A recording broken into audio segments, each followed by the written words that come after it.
we're going to see how well we can hear me. Might hear double for a second. You can hear me. Okay, you can hear me. Fantastic. So I apologize for the delay in starting. I had some technical difficulties with my camera, so I wanted to make sure that everything was 100% a-okay and good to go before I went live. So my name is Nikki. For those who don't know, I am the creator of Beholders to No One, but also the co-founder for Chaotic Wonderful, and today I'm here to play RUNE with all of you, and thank you so much, Turbo Tango, for the follow. We're here to play RUNE, which, if you don't know, is a lovely game that is being created by, or was created by, the amazing Gylo RPGs, or Spencer Campbell, and they also are the creator of Slayers, which is one of my favorite games that I've played in the last year. It's a very entertaining system, so I highly recommend. This, though, is not Slayers. This is RUNE. It is a solo game. Hey, Mike. This is a solo game that is currently available for Kickstarter. You can check out the Kickstarter if you do explanation Kickstarter, which I just did. There's the link. They have met their goal already, but they honestly surpassed their goal a lot, and they funded within 50 minutes, so if that's not saying something, I don't know what is. But on that note, we are going to learn how to play this together using the using the guide that I was gifted, and we're going to follow Grim Coast Quickstarter, which is a lovely little campaign just to give you an idea of how this is played. And yeah, bear with me. Thanks for joining me, and hopefully we're gonna have a great time. So first and foremost, we're going to explain some things, and I'm going to hide some things really quick.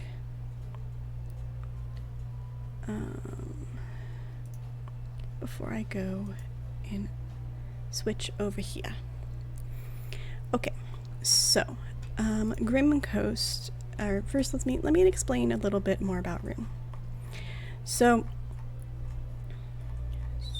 scroll.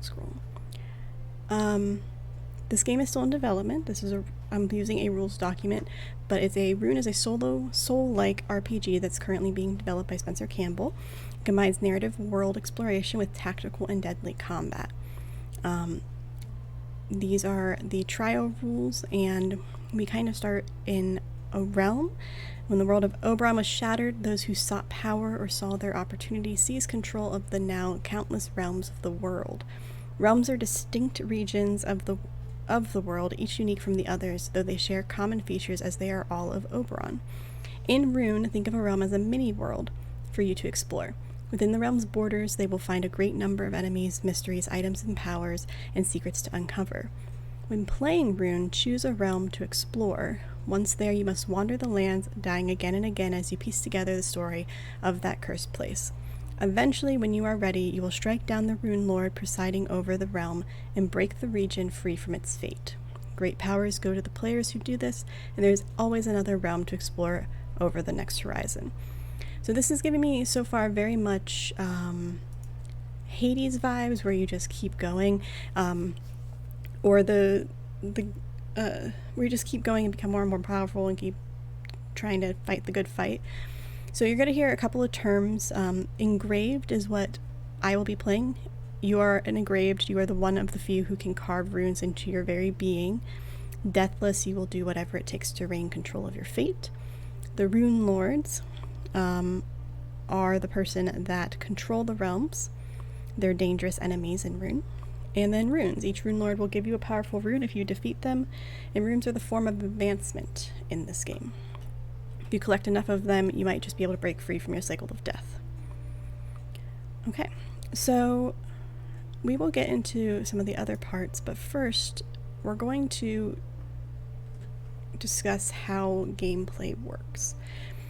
So they use a clock system that tracks the day and night cycles of the island. So the sun and moon dance above at an accelerated pace, and as they shift, so too does the realm. So we start the Grim Coast in the day, and I have a counter on the board. Let me just turn this off. I have a counter on the board showing the cycles of the day. There are 4 cycles for day, 4 cycles for night. Once the day completely fills up, we switch to the other option. There are different things that can be done between day and different things that can be done on night, so it does matter what you're able to actually complete. So the way to fill a segment of this clock is moving between points or completing any action at a point. Once it's completely filled up, we will switch to night and go back and forth until we complete it.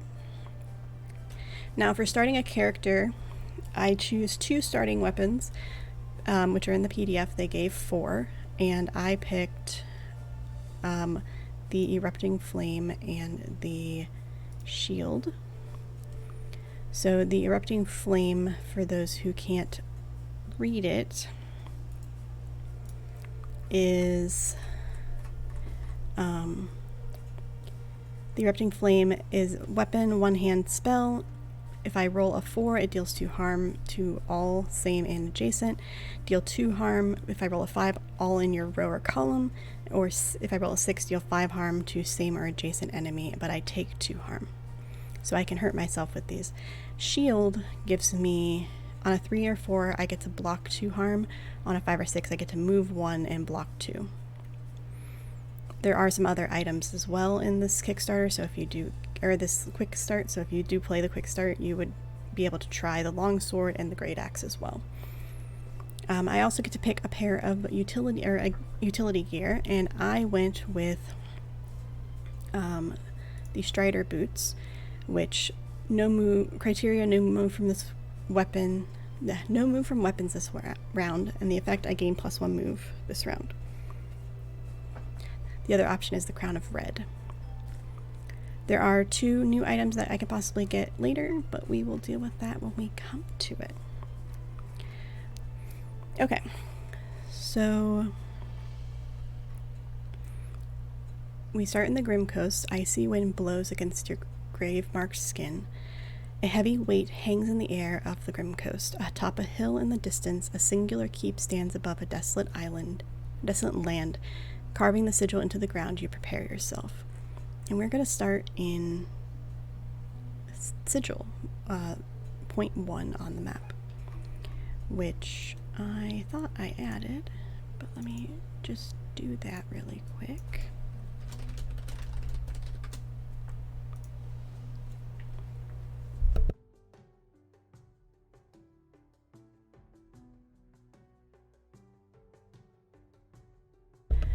And let's see, this is going to be, here it is. So this is the Grim Coast map here. So we are starting at point 1, which is down on the bottom right, or sorry, bottom. And so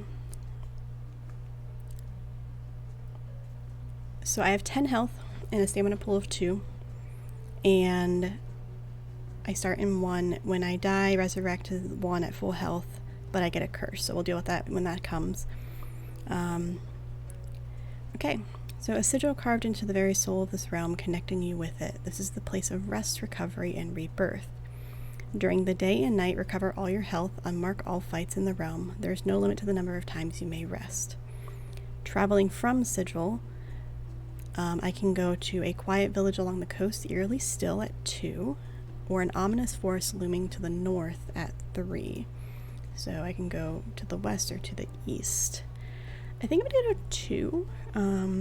The quiet village seems like maybe there might be answers, maybe there might be some type of explanation of what's going on. Who knows? So switching to another location, I do mark a point in day because that is me traveling, and I believe it's stated, yeah, moving between points is a mark. So we're in the village of Tarish, clearly abandoned, though there are some signs of recent visitors. The place is quiet as a grave. So during the day I can search or learn. So I think I'm going to search first. And I believe I just roll a d6 if I'm not mistaken.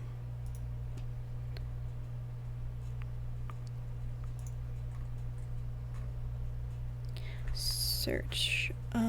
Some valuable items can be found to those that take the time to look for them. The search action tells you what items you will find. These items may be resources that you can use during exploration, or important items related to the realm. Sometimes searching has a requirement that must be met before you are able to do so, such as having necessary lore score. Okay, so the search here does not give any details, so I don't think I actually have to roll. I think I just succeed at it. But it does take a point. But I do get a healing vial, so I can recover 2 health at any time during my exploration. That does mark me on 2 for the day. And then I'm going to try to learn some lore. So if I learn, studying the realm and understanding its secrets is crucial to surviving long enough to face the rune lord. The learn action provides you with a piece of information about the realm. Sometimes this hints discoveries at other points or how to solve mysteries. When you do a learn action, you increase your learn score by +1, showing you have a better understanding of the realm. Okay.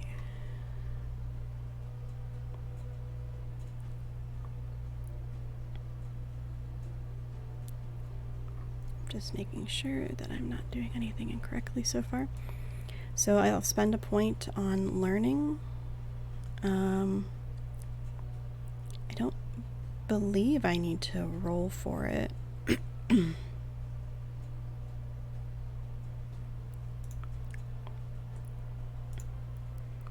So, no remains to be found anywhere. The valuables of every home stay in place, waiting for their owner's return. Drag marks lead to a locked cellar door, though. Well, that's not great. So I do get +1 on my lore, and I do mark 1 more mark there. I think I have to follow the drag marks, honestly, because I need to find out what's going on here. And let's see, if I stay here during the night, more things can happen. Or I can travel back to 1. There's an anonymous forest looming to the east, which was 3. Or a solitary structure on the nearby coast at 4, or the keep of the realm on 5. So I think I'm going to stay here and just wait out the day and go look and explore the drag marks to the cellar door. And then I will skip the rest of the day and go to night. Okay. So at night, as I open the cellar door, I'm going to fight instantaneously because there are 2 skeletons and a ghoul in this cellar. So let's hide this map here, and we're going to bring up this map, which is just a 4x4 grid. I opened it in Excel, so I'm just using Excel for what I'm doing. And it does tell me specifically if there's any terrain, which there is not, and where I am as the engraved. So I am in C3. So I'll post mine as N. And then the enemies, we have skeletons at A1 and A2. And we have a ghoul at B3. And then just to make it easier on myself, I'm going to change this to green just so I can tell a little bit better what is what.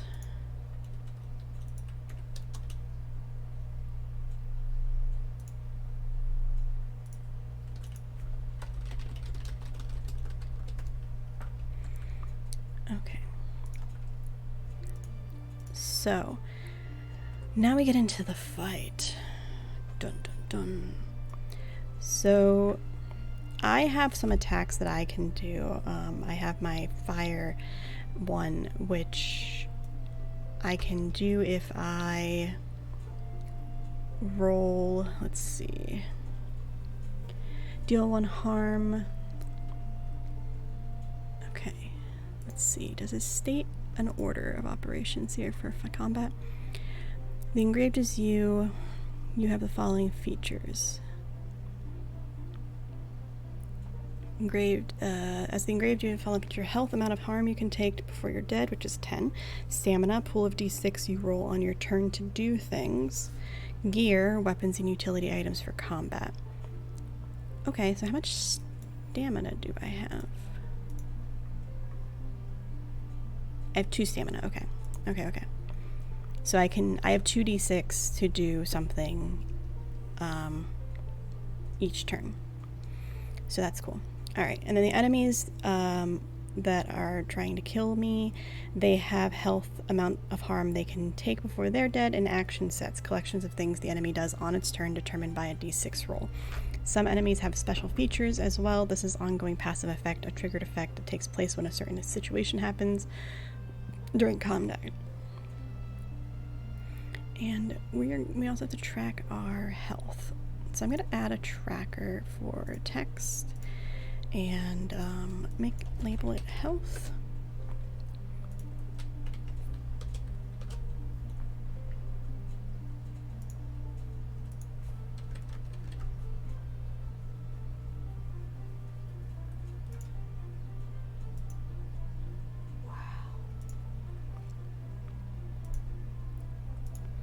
Alright, we're just gonna find a basic one that can actually do this.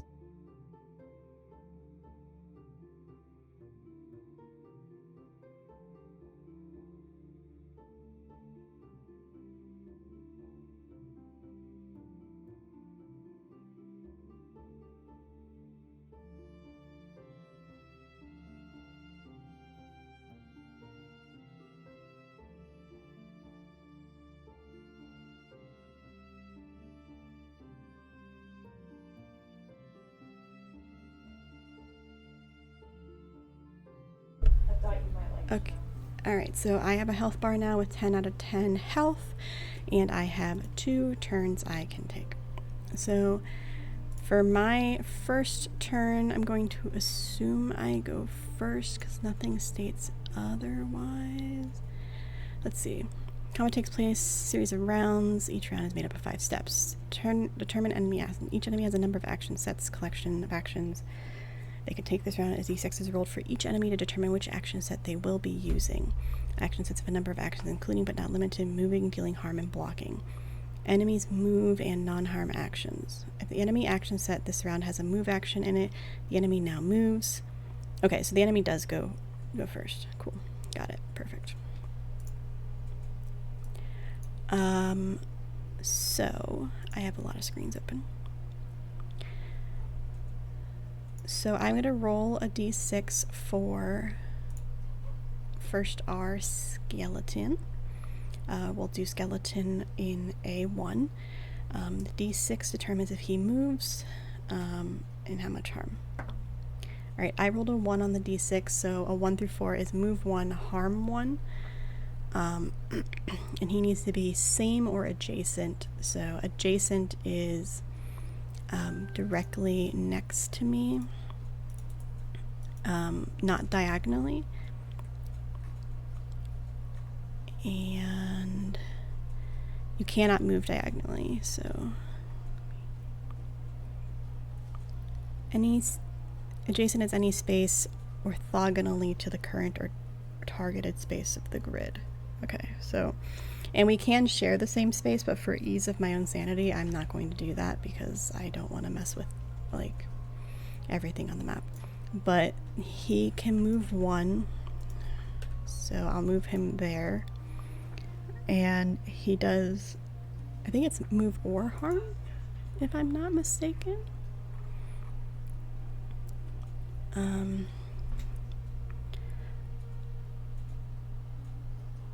Okay, so they move to the closest range.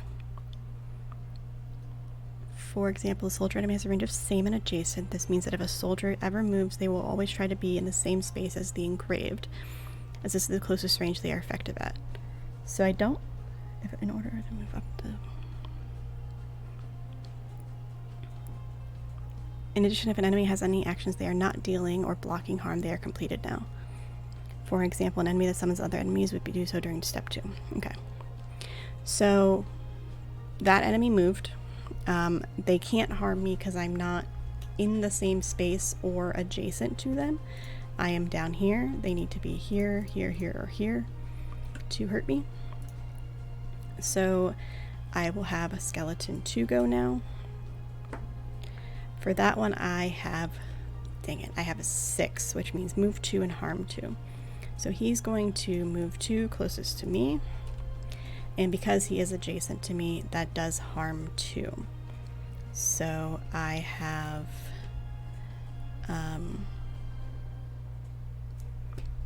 actually,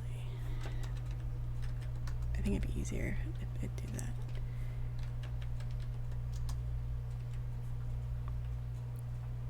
I'm just going to put the health right here so that it's easier to read.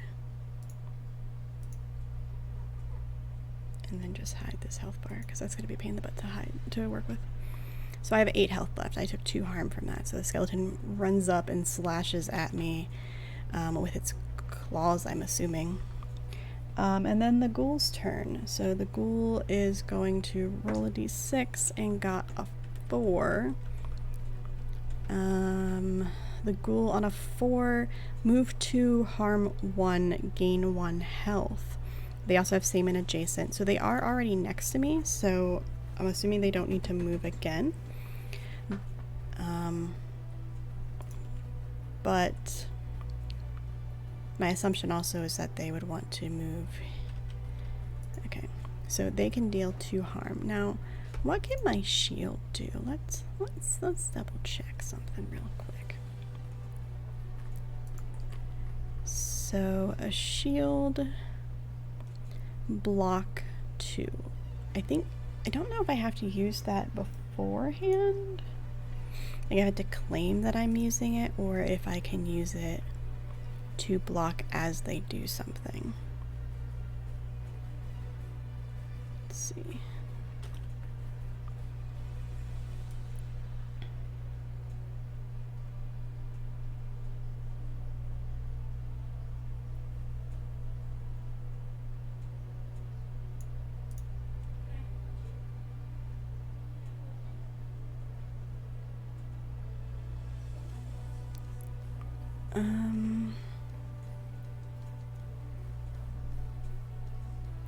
The engraved may add 2 dice together and use them for a piece of gear and get a desired result. For example, they may add a 2 and a 4 to use the 6 outcome on a piece of gear. I don't want to do that. I want to know how I block. How do I block?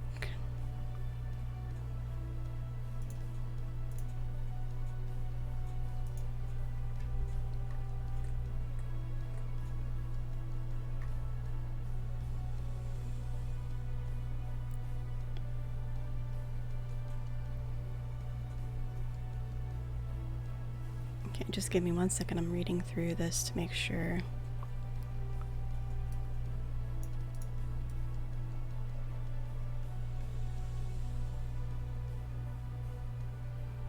Okay, so I think I roll both of my d6s for my stamina pool, and then I get to choose which one I use for what.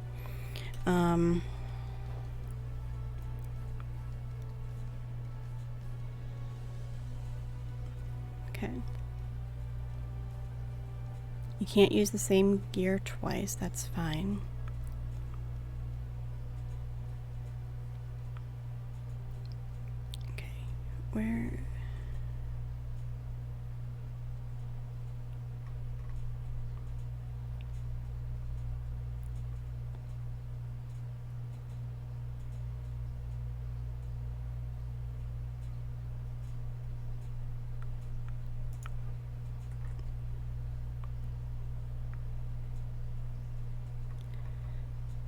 Okay.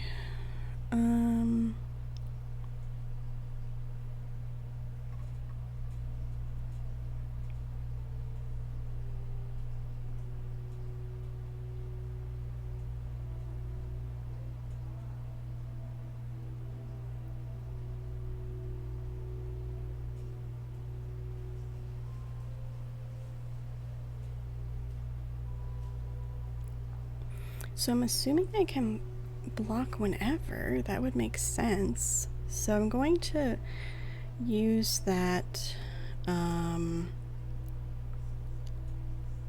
6. Now I'm going to use that 4 to block 2. No, actually.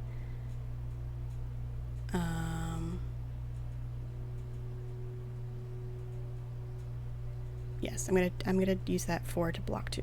So I won't take that damage from the ghoul. I'll still take the damage from the skeleton. No, the skeleton didn't hurt me, did it? I'm so confused.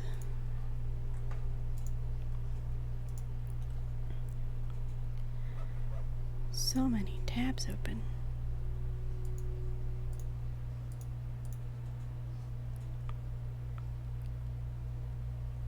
Alright, so the one skeleton hit me for 2 harm. Okay, yes. Fantastic. So the ghoul moved to harm 1. I will block the harm. It gains health, but it's already full health, so that's not a big deal. And then on my turn, I can use my other abilities to determine the actions of the engraved. So I already used my shield. So I have a 6 left, which I will use for my erupting flame, and that deals 5 harm to same or adjacent enemy, which this ghoul is a Healy boy, so I'm going to use it on them. So the ghoul will take 5 harm. I, in exchange, take 2 harm, which does put me down to 6. Oops, 6. But the ghoul only has 4 health, so they are gone. So I got rid of the ghoul. Awesome. Fantastic. So now on step 4, engraved moves, I don't have any dice to move.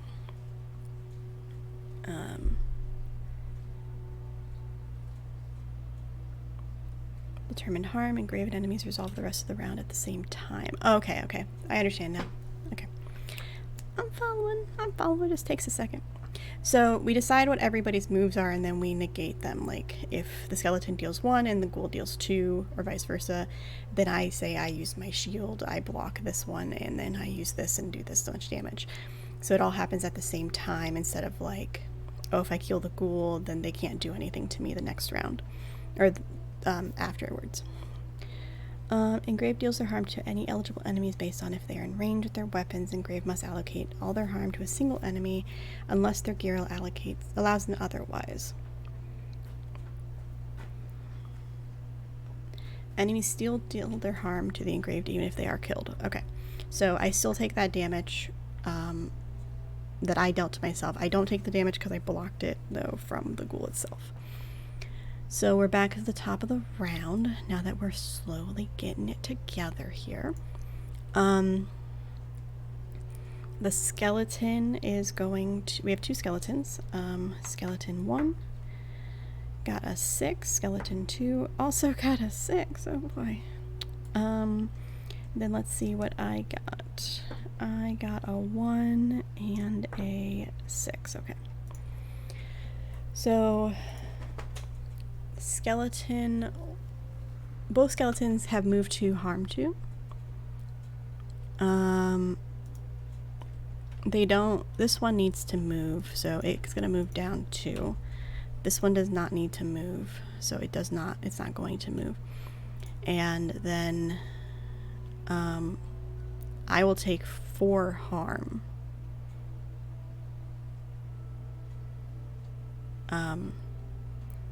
Which is interesting. But I have a 6 and a 1. So a 1 is nothing. Like a 1 does nothing for me. But a 6, I can either deal harm, or I can move 1 and block 2. So I think I'm going to do that. I'm going to block 2 of the damage, so I only take 2 damage and I'm at 4. And I'm going to move 1 away from them, so they hopefully can't get me next round. And then my boots, no move from weapons this round. I technically use my shield, so I don't get +1 move. And from what I'm understanding. Okay, this is very deadly game, I'm noticing. So we're going to roll again. I'm gonna get some different dice for my bad guys so I can have my own dice.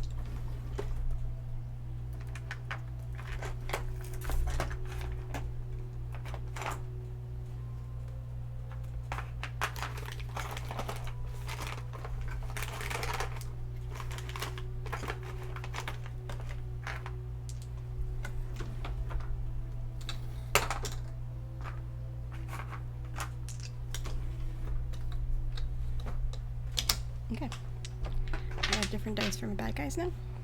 So for this round, I'm going to roll my 2 dice for the 2 skeletons. I got a 1 and a 3.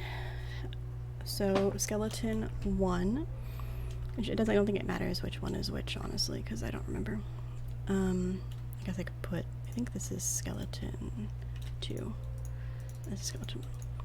Okay, so skeleton 1 got a 1, which means they can move 1, harm 1. So they move down 1, they do 1 harm. Skeleton 2 got a 3, which also means move 1, harm 1. And then I get, a 6 and a 3. So with a 3, I can block 2, so I can block both of the attacks that are happening. And with the 6, I can deal...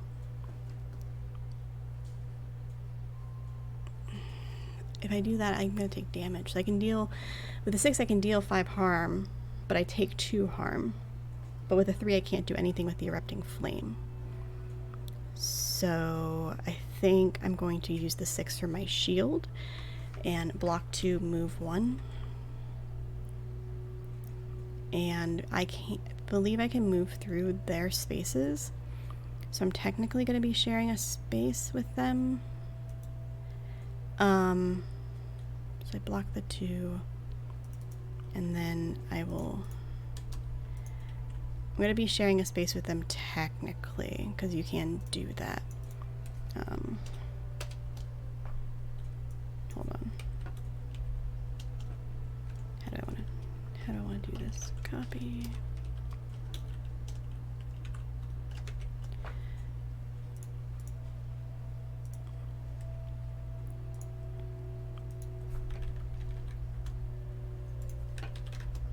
Okay, so technically we're sharing a space now, but I don't take any harm, and neither do they, so it's even. So next round, skeleton 1 got a 4, skeleton 2 got a 2. I got a 1 and a 2. Those are not dice rolls that I need.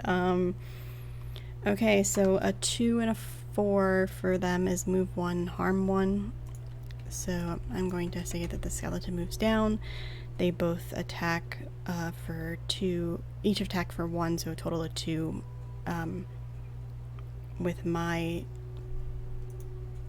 1 and 2, I can't do anything, so I just take the 2 damage. I can't block with a 1 and 2. It's not looking great for my guy. Alright, so next round, which might be the last round.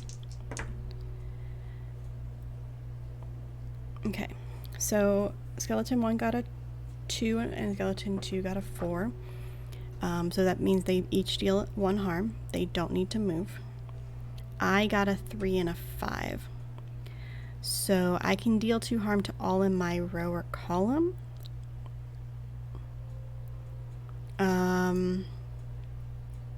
And I can block 2.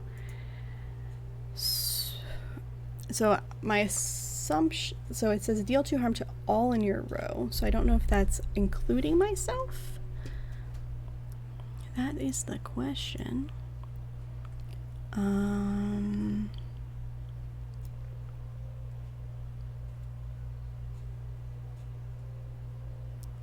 Oh, when an enemy is in the same space as you, you take an additional 1 harm when calculating harm.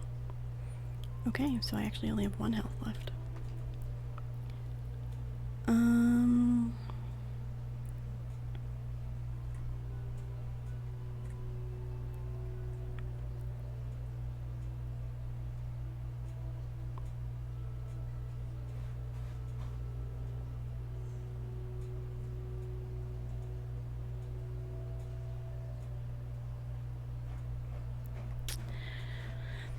I'm going to assume it doesn't harm me.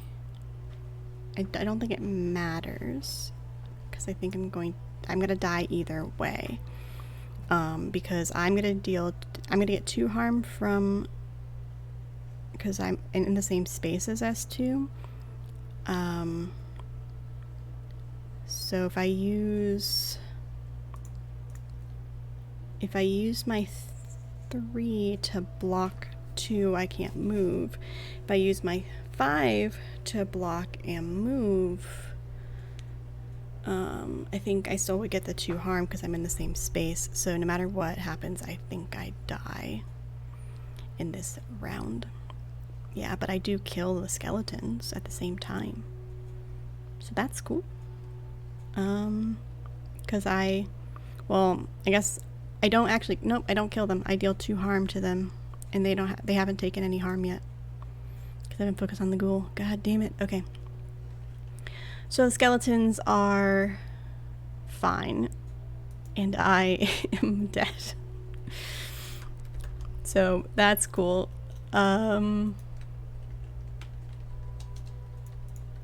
Okay. So with that in mind, the fight happened. So that is a turn for night.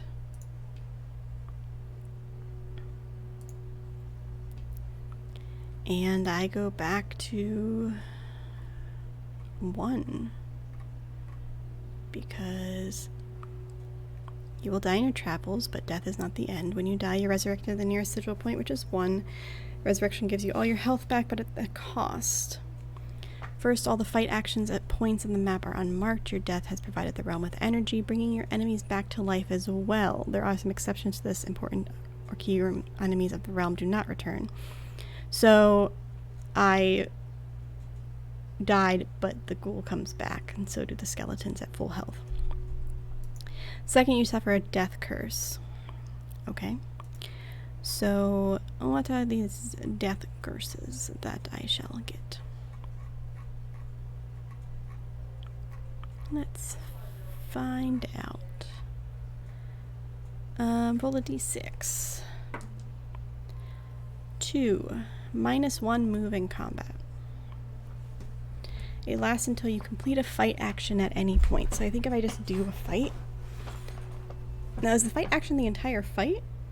Or is the fight action like the first round? I think it's the entire fight. So cool. So -1 move, that's fun. But I'm back to 10 health. Oops. 10 health. And then that's where the ghoul is. And that's where I would be if we are fighting again. Okay. So I go back to Sigil, I recover all my health. From here I can go to 2 or 3. So 2, I don't know if I want to fight again. I want to explore something else. So we're going to go to 3. The gnarled tree. Among a grove of vibrant life, a lone tree sits, twisted, writhing, alive, and dead. It is during the night, so I can delve, sacrifice 2 health to the gnarled tree. Sure. Okay. I'll sacrifice the 2 health. The tree roots drink the spilled blood, a content sigh resonating from the trunk. A voice rings out, the boatman requires the stars to navigate the seas. Increase lore +1, permanently reduce maximum health by 2 while you remain on the grim coast. Okay, so my max HP is 8 now. But I have this little bits of information, and I have lore of +2 now.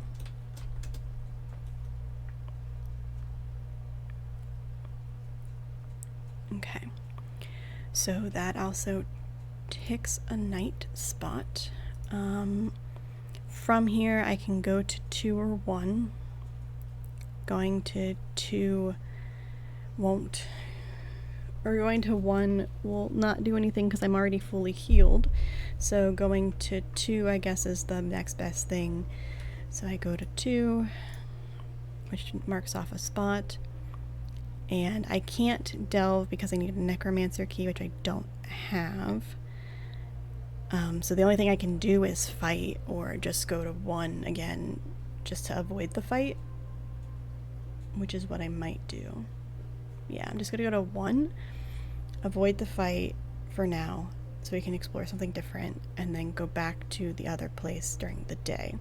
So going to 1 will mark me at 4 night, and then if I go back to day, I'm at 0. And I go, my first step is to go to the gnarled tree again. So that is a point. So during the day, I'm going to search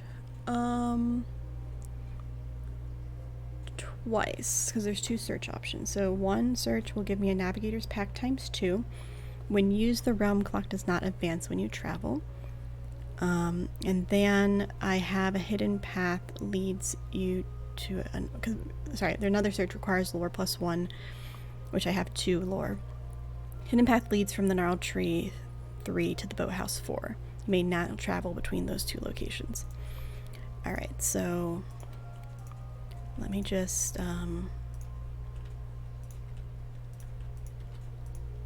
write down this. So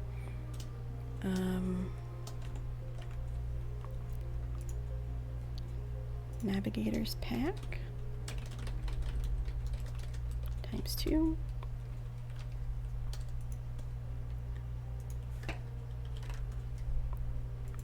And then I also have that healing potion, or vial, for 2 HP that I forgot about earlier. I could have drank that probably.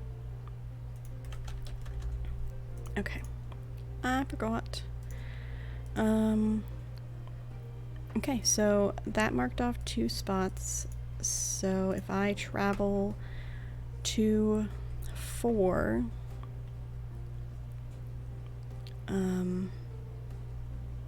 it'll become night. So I'm gonna do that.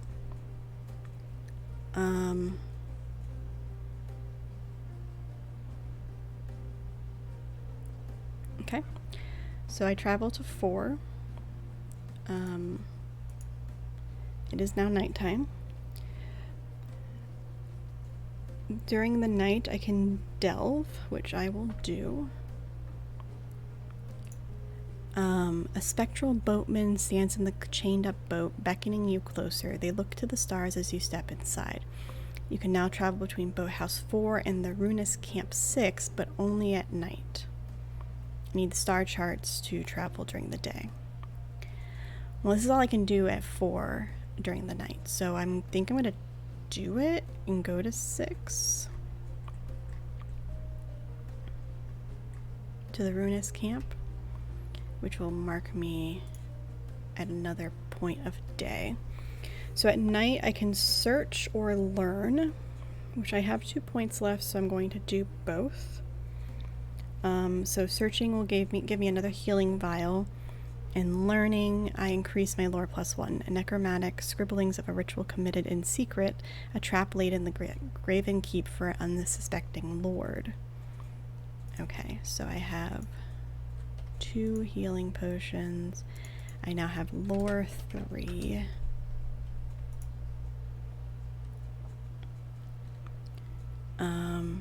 Actually, I have 3 healing potions because it gave me 2. And then it is daytime again.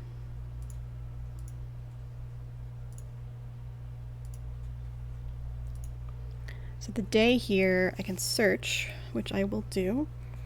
Ornate golden key to emblem of the with the emblem of the graven keep stamped into it. So I finally found the necromancer's key. That's cool. So that's 1 point. But I need to fight. It's probably like one of those things where like I should fight. Oh, but there's so many skeletons. So many skeletons. I don't think it's a good idea. Okay, it's fine, it's fine, it's fine. We're gonna try it. We're gonna try it, why not, right? Why the fuck not? So there's no terrain. The enemies are a necromancer in B2 and 3 skeletons. Skeleton 1, skeleton 2, skeleton 3. And then I am here. Okay, well this is fun. The necromancer is going to be the clear die, then skeleton 1 and 2 are going to be pink, and then 3 will be the bi die. So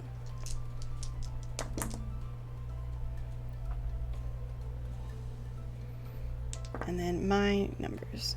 Okay, so the necromancer got a 4, which means they can move 1 and harm 3. And their range is 2 to 3 spaces, but with them moving 1 here, they can't reach me. Oh wait, they could just move here and they could reach me, god damn it. Okay. So they will harm 3. I have a 4 and a 5 on my dice, so I'm going to... Hey Matt, thank you for the subscription.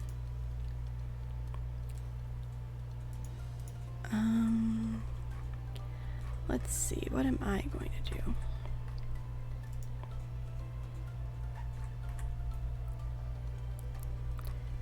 I am going to, with a 4 and 5, so I can block 2 and move 1, or I can deal 2 harm all in your row. So who is in my row or column? I think I want to move 2. I want to move 1. Okay.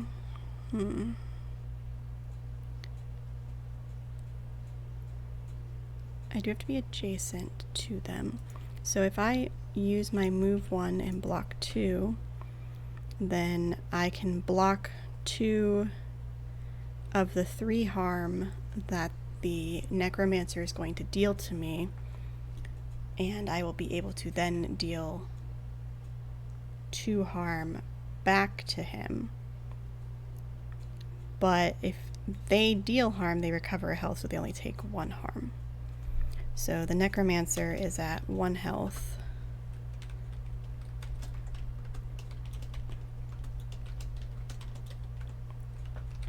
Or sorry, minus 1 health. It is going. It's a lot of it's a lot. It's pretty fun though so far. So I used my shield and I used my magic. So the necromancer went with their turn with the 4. The skeletons all got 2s and 3s, so they can all move 1 and harm 1. So Move one, move one, move one. Only one of them can actually hit me, so that's harm 1 for me. So I take 2 harm, so I will be at 6. Okay.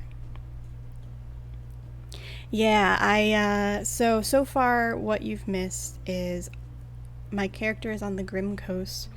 They found a abandoned city, and inside the city were 2 skeletons and a ghoul, and my character died, which is a common theme you'll find in this game. So then when I died, I came back to the starting point, regained my health, went to find a tree, which I gave blood to, and took -2 health permanently until I finish a fight action. So I have to win this fight to get that back, which I don't know if that's gonna go well. And I've learned some lore about the world and found the boat path to a now ruinous camp, which is where I'm finding this necromancer in his little abode. So it is the next turn. We're gonna roll for the monsters. So each monster gets a d6. And there are, I'll show you one of the, let me see if I can do a window capture.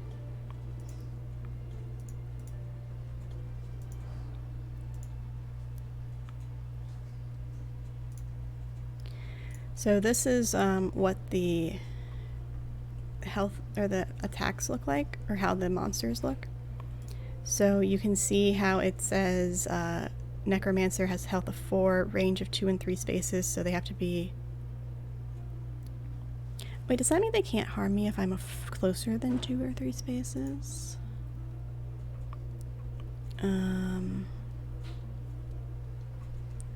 Fight.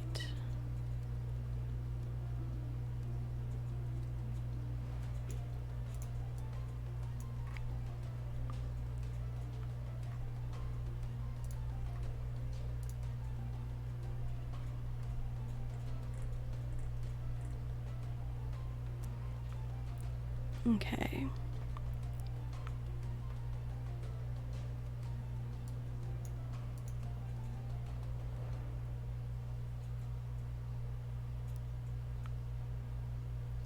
Caster enemy has a range of 2 and 3. This means that while they can hit at 3 spaces away, if the caster has a move action, they will try to get 2 spaces away from the engraved if possible. But if I move up to them, I don't think they can hit me.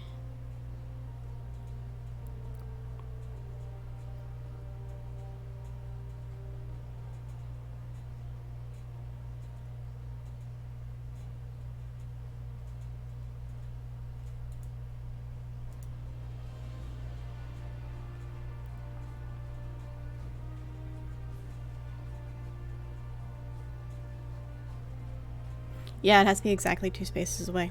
Okay. So I actually didn't take that 3 harm then, because I moved up 1 on top of it. So I did not negate. So let's see. I took 2 damage. It did not do 3, so I didn't block that. It did move 1. But I took 1 damage from the skeleton, and I could block that and move, which I did. I still did, so I still take 1 damage from the skeleton, but I do not take the damage from the necromancer. Okay. Alright, cool. We're on the same page, I think. So, for this next round, the skeleton... I didn't roll mine now, I think. Okay. So the skeleton got a 5, or the necromancer got a 5, which is move 1, harm 3. It's probably going to move back 1, so it can do the harm 3, so it's 2 spaces away. That makes sense. So then I will take 3 damage if I don't block. I'm going to use my shield. I got a 2 and a 4. My 2 is useless. So I'm going to use the 4 to block 2 and then take 1 harm. So I will be at 6. Because the Necromancer did 1 harm to me, it gains a health, so it's back up to 4 health. And then the skeletons got 4, 1, 6, so a 1 to 4 is move 1, harm 1. So skeleton 1 is going to, okay, skeleton 2 is going to move here, skeleton 1 is going to move here. Skeleton 3 doesn't need to move, but it can move 2, so it's going to move here. So skeleton 6 does 2 harm, which I can't block. Skeleton 2 does 1 harm, which I can't block. So I take 3 more harm. And with that 2, I can't do anything, so I'm going to use a healing vial to heal me back up to 5 for my second action.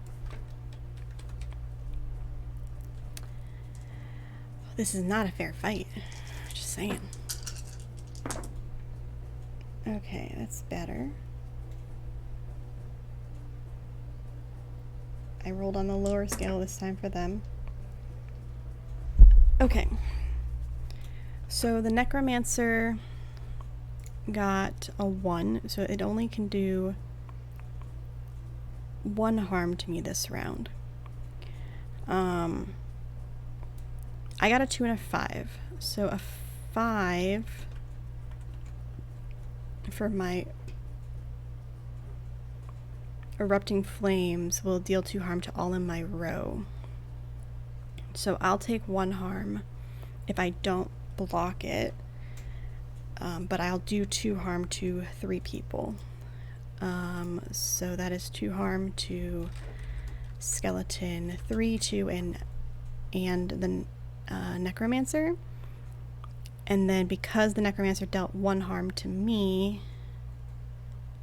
it'll gain back 1, so it's at 3 health now. Skeleton 1 got a move, so they're going to move down, and they will also deal 1 harm. So skeleton 1, 2, and 3 all deal a harm. I can't block anything, so I take 3 damage from that. So I'll heal up again with my healing vial. I am down to 1 healing vial. I need to get these bitches killed. Okay.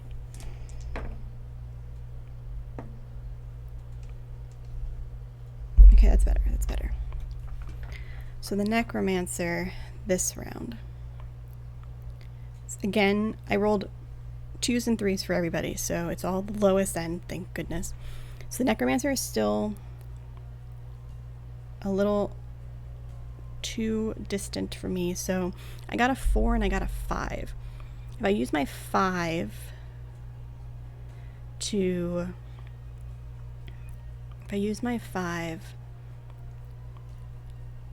move and block 2, I can move forward 1, sharing the space with the enemy.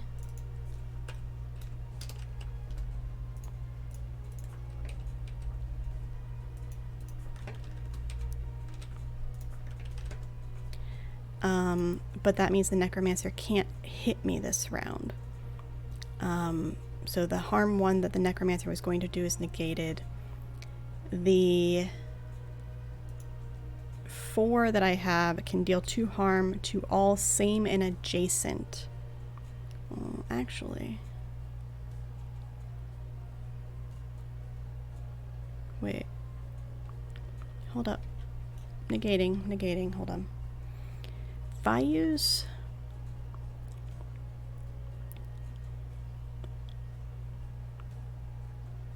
If I use the 4,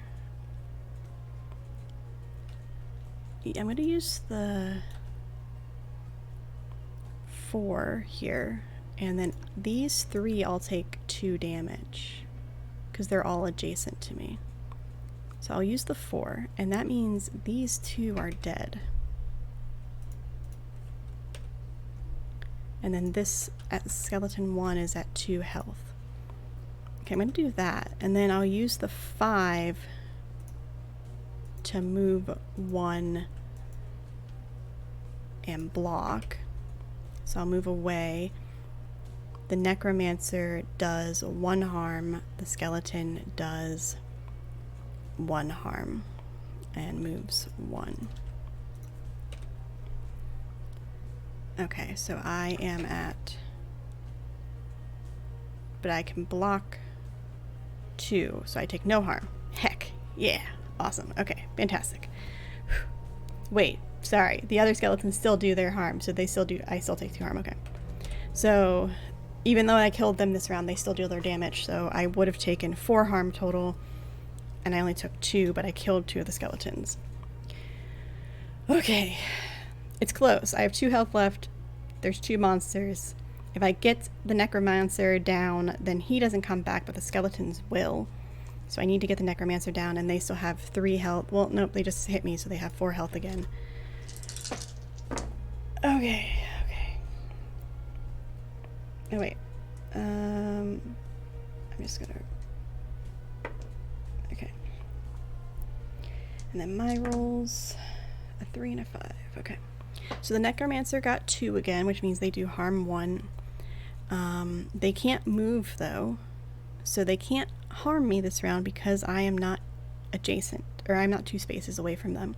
They need to move over 1 to actually reach me, so they do no harm. Skeleton, though, does 1 harm and doesn't need to move. So I take 1 harm from that, but I have a 3 and a 5. With a 3, I can block and move 1. So I think what's going to happen is, so the S1 will move to my spot, share my space, try to deal 2 damage to me because it does extra damage if it's in the same spot as me. I will block said damage with my 5 on my shield, but then I get to move 1. So we are intentionally switching spaces. And my block is negated, his damage is done. The necromancer does their damage, but it was before I moved, so it doesn't hit me. And then on my, or well, where did I take this? I think I might still take the damage, but that's fine. On my turn, though, I will spend my 5 to deal 2 harm to all in your row or column, and I'm going to kill the skeleton.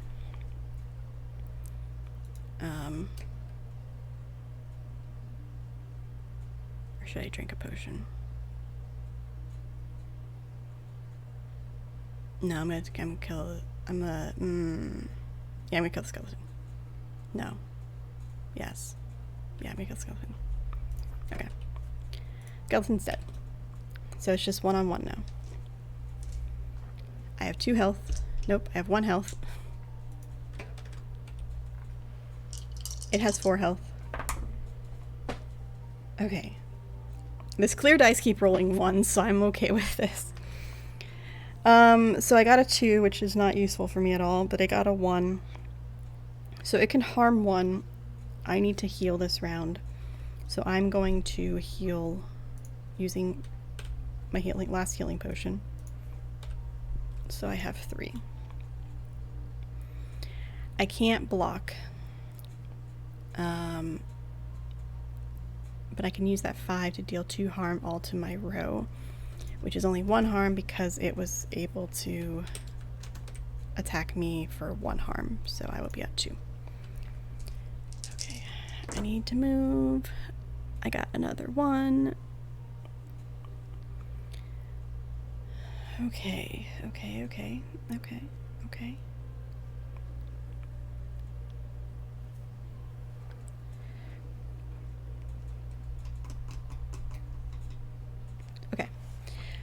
8 got a 1, which means it harms 1, but I got a 5 and a 6. So I can choose to deal 2 harm all in my row, and I can also choose to move and block. So I will block the 1 harm and move 1 closer to this thing so it can't hit me again with my 6, because if I use my 6 for my erupting flame, I take 2 harm, and I can't take 2 harm right now. That'd be bad. So I'm going to use my 5 for erupting flame, which is deal 2 harm to all in your row or column, which means the necromancer is at 1 health now, and I am at 2 health.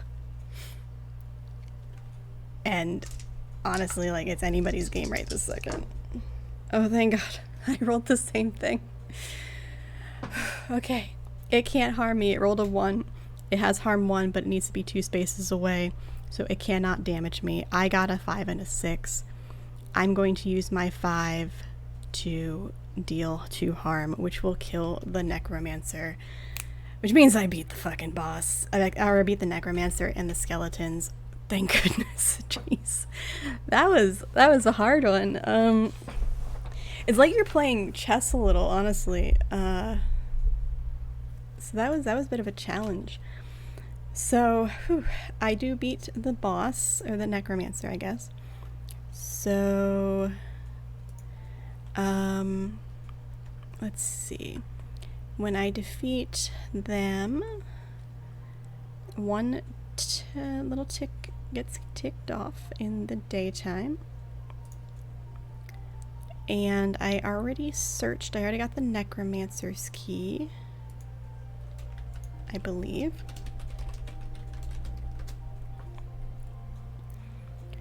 And I'm going to spend a point to travel back to 1. Well, I'm pretty far away, so I have to go from 6 to 4, which is 1 point. And then, oh, and this is the map I'm looking at, by the way. Oops. Nope. This is the map I'm looking at, by the way, Matt. So I was on 6. I take 6 to 4, and then I can take 4 to 2, which will put me at nighttime.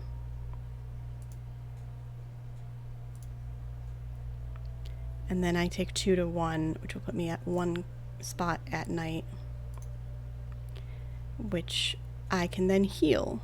And because I defeated that, because I defeated a boss, or defeated a fight, I can now get rid of the curse that I had,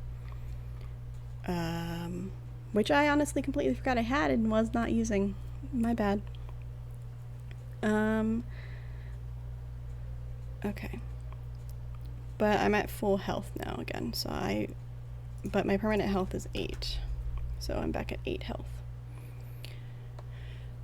That probably would have went a lot differently, because I honestly, like, how would that even be possible? Oh, because of my boots, I would have had to no move from weapons this round. I could have gained +1 to move, which would have only given me 1 to move. Okay. Well, my bad. I forgot about the curse, but it's okay. We're still learning.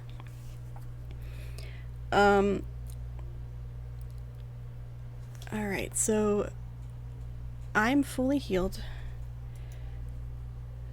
Yeah, so when you die, you resurrect at Sigil 1, and you are full health, but you get a curse. And I rolled a 1 to 3, which is -1 on movement and combat, and it lasts until you complete a fight action, which I'm assuming a fight action is like the entire fight, because it's an action to do the fight, and not like you swing at somebody and are good. Okay, so now that I am fully healed, I can travel from Sigil to 2 again.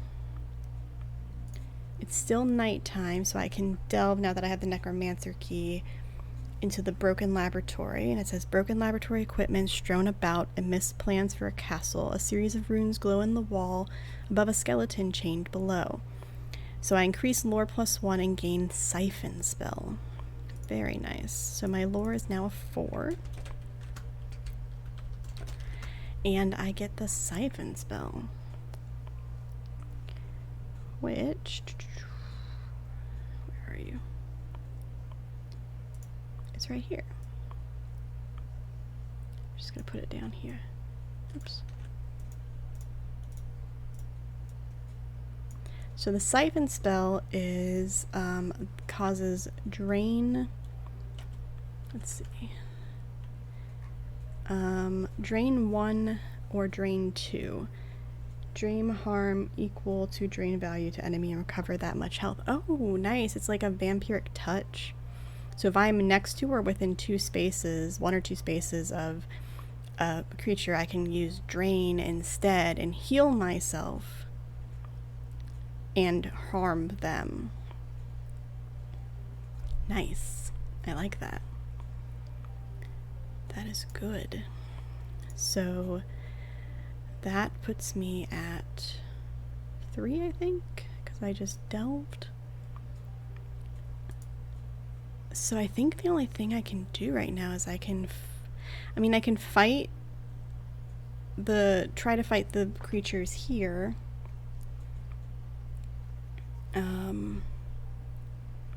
Did I get anything from... hold on.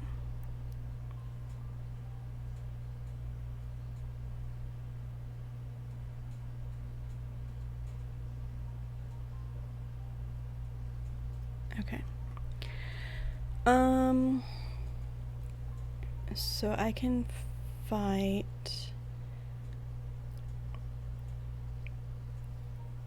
but do I need to fight is the question. Let's see. So I've searched for the healing potion. I already found that. I learned the lore. I tried the fight and lost, and I've delved. So I've done 3 out of 4 things there. At the gnarled tree, I did the delve. I did do the search, or both the searches. I didn't do the fight. At the boathouse, I did not do the fight. I did the delve. I did not do the search. At the Graven Keep, I haven't been there yet. Have I? No, I haven't. At the Ruinous, I did the fight. I did the search. I did the search, and I did the learn. So everything is done at the Ruinous camp. And then 7. So I can go to... I have to find my way to 5. So where am I at again? I'm at 2. So from 2, I have 1 more chance to fight. If I move to 3, I can also fight there. But I could also go 2, then go back to 1 to heal, and then go to 3, which would still be daytime, and I could fight both. So I think I'm gonna do that. Alright, so let me do that. Okay, so we're gonna fight in Teresh against the ghoul and 2 skeletons. So I start in C3. Skeleton 1 and skeleton 2 start in A1 and 2, and then ghoul starts it here.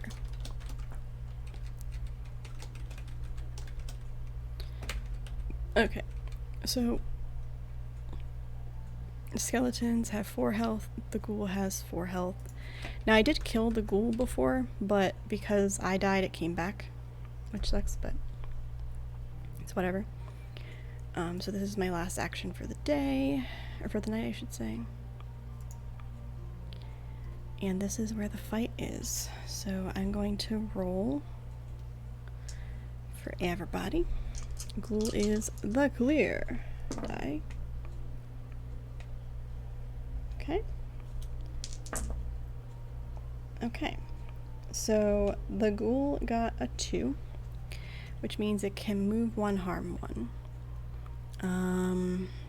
It's probably going to want to move into my space, which I don't appreciate. Because then it will do 2 harm for me. But then I can, let's see.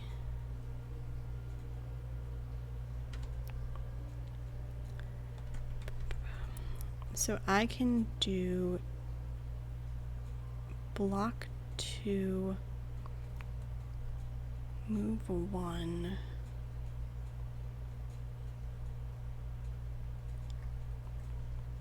and then drain 2. Or I could just drain 2. Oh, you know what, actually? Instead of blocking, so if I take, so okay, well let's do this. So the ghoul is gonna do 1 harm. It's gonna share space with me. So now we are size 20, and it's gonna be share space, which means it's gonna do 2 harm to me. The skeletons each got, the skeleton got a 5 and a 4. The 5 can move 1, but can't harm me because it's not close enough. The skeleton can move 1, and again, it can't harm me because it's not close enough. So I take 2. If I block it, then I take nothing. But if I don't block it, I can use my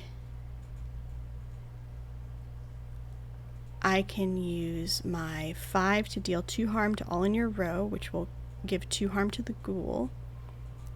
And then I can use my 6 for my siphon and drain 2 from the ghoul, which will kill the ghoul and heal me back for 2. So then I would take nothing. I think, and then I kill the ghoul. That's perfect. Okay, yeah, I'm gonna take that. Okay, so ghoul's dead.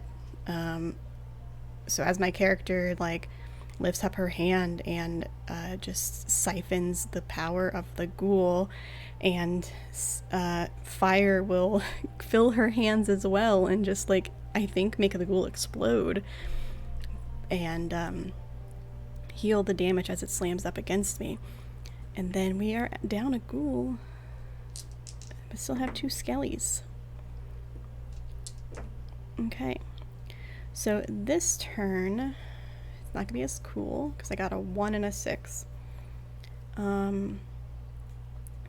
So with I can't move unless I use my 6 to block, and which I think I'm gonna do. So this one moves down here. This one moves here.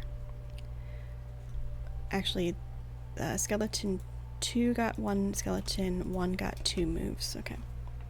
So I'm going to... Skeleton 1 can deal 2 harm, and skeleton 2 can deal 1 harm. And I have a 6, which doesn't require me to move. I could just deal 5 harm to same or adjacent enemy and kill one of them, but I would also take 2 harm. Or I can block it and move 1, which would require them to all move. So I'm going to block it. I will take 1 harm out of the 3, and I will move 1. Okay, cool. So this time I got double 5s. Skeleton 1 got a 3, which is move 1. It's gonna move here, and it does harm 1. Skeleton 2 got a 6. It can move 2, so it's probably gonna share my space now.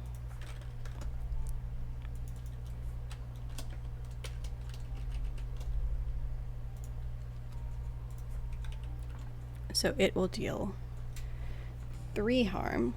So I have 4 harm coming to me. I'm going to, with my 5, I can drain 1 and recover 1 of those and deal 1 harm to 1 of them. And with the other 5, I can deal 2 harm to all in the row or column. Okay, so I'm going to take, let's see, 3 harm, I drain 1, so I take 2 harm, so I'm at 5. S2 will take 1 harm from the drain, and then S1 and S2 will each take 2 harm, so that puts them at 2 and 1 health left, and me at 5. This drain is actually like fucking very useful. Okay, so next round, a 4 and a 1 for the skellies, a 6 and a 2 for me. Yeah, drain is awesome. Like, that's like honestly fucking kick-ass. Alright, so skeleton 1 got a 4. Well, both of them got 4-1, so that means move 1, harm 1.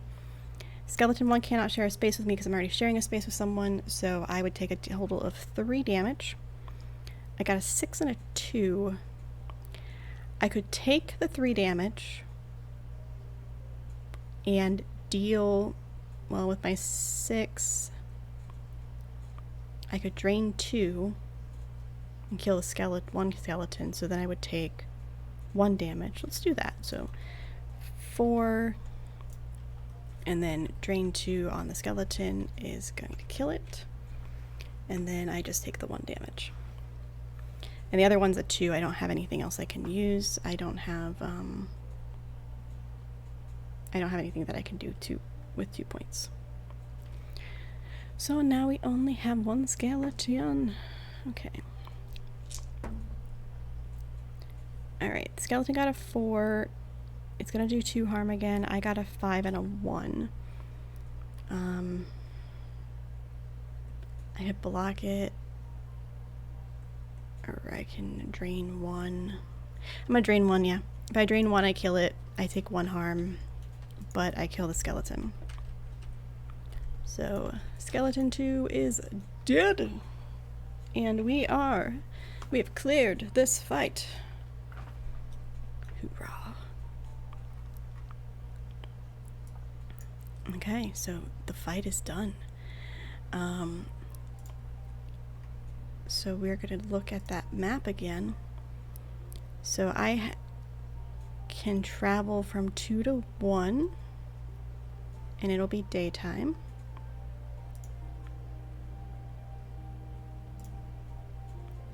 I'm going to fully heal back up to 8, because screw that. And then I could technically go back to 3 and fight the fight that's there. So let's do that. We'll go to 3, which will be 1 point. And we will fight 3 zealots and a rither, which is probably going to be a deadly fight. So this puts me at D1 to start. And the zealots are going to be Z1, Z2, Z3, and rither is going to be W. Okay, so rither is in B3. Zealot 1 is in A1. Zealot 2 is in A4. Zealot 3 is in D4. Okay. So, fight number 3.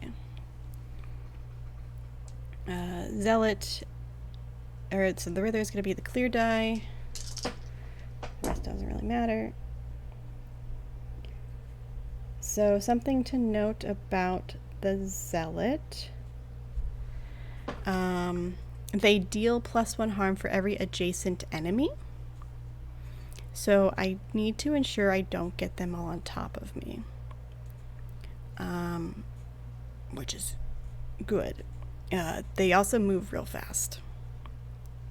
The rither has a special... The rither counts as a permanent terrain. No character can share the same space as it. spike pod, the trigger hazard. 1 harm when player enters or starts on a space with a spike pod. The spikes from the pod are splintered pieces of bone. So with the 1 through 5, it places a spike pod on any adjacent space, and on the 6 it does 2 harm. And the Wither has 6 health, and the Zealots have 3. Okay, so let's do our moves. I got a 5 and a 1. Well, actually, did I roll mine? No, I didn't. No. Okay, I got a 4 and a 6. So the Wither got a 3, which means it's going to place a pod on an adjacent space.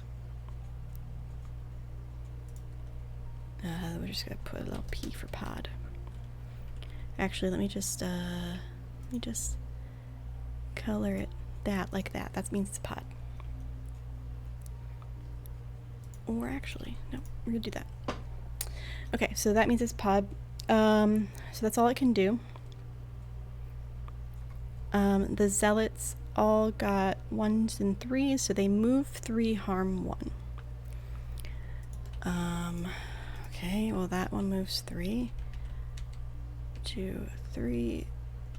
That one can't reach me, and this one, 1, 2, can reach me.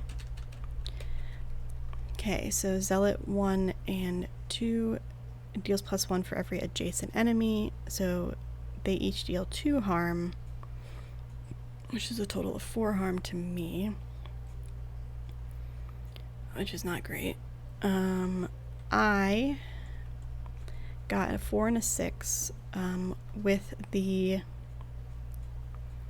6, I could drain 2 and negate 2 of that.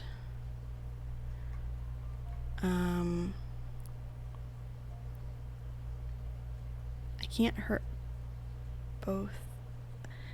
Actually, with a 4, I can deal 2 harm to all same and adjacent people, so I can do that and then use a 6 to block 2.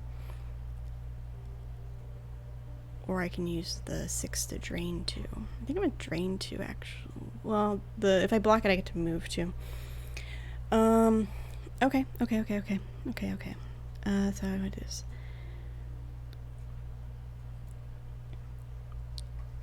If I get attacked, I take 4 harm. I can drain 2 from Z3, which will make it 2 harm, so I take 2 harm. Z3 takes 2 harm. And then I will use my Erupting Flame to do 2 harm to all same and adjacent. So then Z3 is dead because he only had 1 harm left, and Z1 takes 2 harm, which puts him at 1. So I don't get to move, but I only took 2 damage and was able to take somebody out. So I think that was worth it.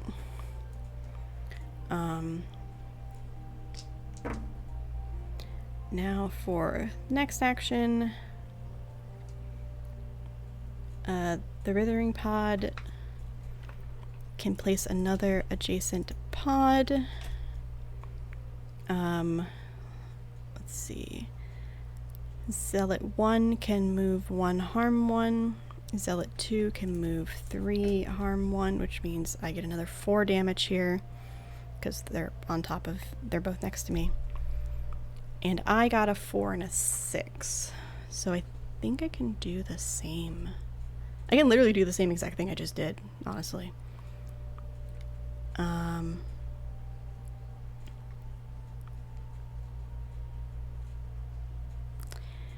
Yeah, because if I do the 4, I deal 2 harm to each of them, which kills the Zealot and kills Zealot 1 and knocks Zealot 2 to 1 health. I would take 4 harm, but then I would use my Drain 6 to gain 2, so I would take 2 harm, which puts me at 4, but then puts him at 0. So Zealot 2 is dead. Okay. Cool. So I just have the Withering Pod to work with. Now the problem with this Wither, it has 6 health, and it can place spike pods on any adjacent space. If I step on the pod, I take a damage. And if it gets 6, it's 2 harm. So let's see how we're gonna do this. I need to move there first. All right, so it got a 5, which is, it can place another pod. It'd probably place it right there, honestly, if it was smart. I got 2 3s. I can block 2, but that doesn't really do much. So I'm going to use my Strider Boots ability, so no move from weapons this round, gain +1 move. So I'm going to move 1. Nothing else happens. I don't need to block any damage. I can't deal any damage. I didn't roll high enough to drain. So let's see. Oops. Okay, so I got a 4 and a 6, and then it got a 4, so now all of its adjacent spots have a pod in them. If I use the 6, I can block 2 from the pod triggering and move 1. Well, no, if I use my shield, it's a weapon and I don't get the +1. So I can move 1 and then move another 1 as long as I don't use my weapon. Actually, no, I'll do this. I move 1, block 2, which I'm not taking any damage this round, and then I use my drain 2. So it's at 4 and I'm at 6. Perfect. I don't need to be close up to it, as long as I get a high enough number. Alright, so it got a 5. It can't place a pod down. It's only adjacent spots, so it does not do diagonals in this game. I got a 4 and a 2. I don't take any damage from it. And then with a 4, I can drain 1, so I will put it to 3 and put myself back up to 7. Okay, and on the next round, it got a 4, can't place anything. I got a 5 and a 6. With a 6, I can drain 2 and heal back up to 8 full, so I'll do that. And then with the 5, I can deal 2 harm to all in my row, which would kill it. Fantastic. Rither is dead. Finished another fight. This drain is like clutch, honestly. This drain is freaking clutch. Alright. I'm fully healed too, so I don't need to go back to 1 for this particular situation. I did my fight, so that marks off a point. I'm in 3, so 3 leads to 1 or 2, so I'll go to 2, I guess. And then from 2 I can go to 4 or 5. So 4 is the boathouse, which if I go during the day, I can search. That would be my last point for the day. Because I can use my navigator's pack to move without changing the time, because if I do move without using that, then it will become nighttime. But if I get the star charts, I can use the boat whenever I want, including during the day. And get plus, it requires 2+ lore. So I think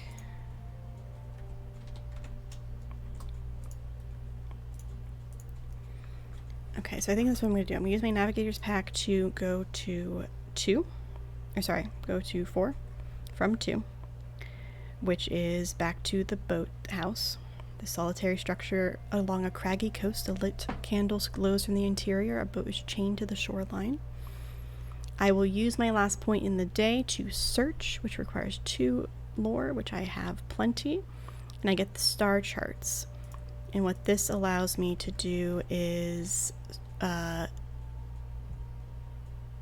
get a moon and a sun compass, so basically I can travel both during the day and then during the night.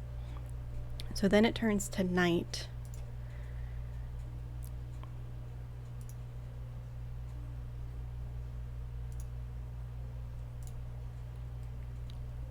And I can't do anything here at night.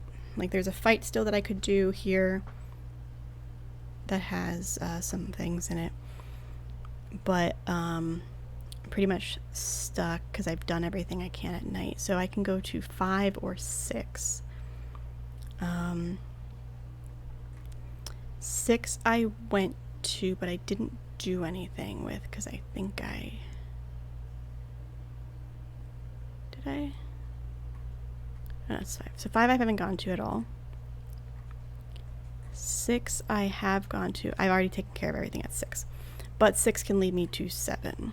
So let's go to 5. Okay. So 1 point to go to 5. So at night, day and night here, looming castle atop a hill, keeping an eye on the entire realm. Looks more like a tomb than a home. The Graven Keep holds this realm's rune lord. Once they have been slain, carve the rune into your being and your time in this realm has ended. Oh, do I want to do that? Or do I want to go see what's at 7 first? You know what? I want to go see what's 7 first before I do that. So instead of that, I'm going to go, instead of going from 6, or from 4 to 5, I'm going to go 4 to 6, and then 6 to 7. And then at night there is a fight.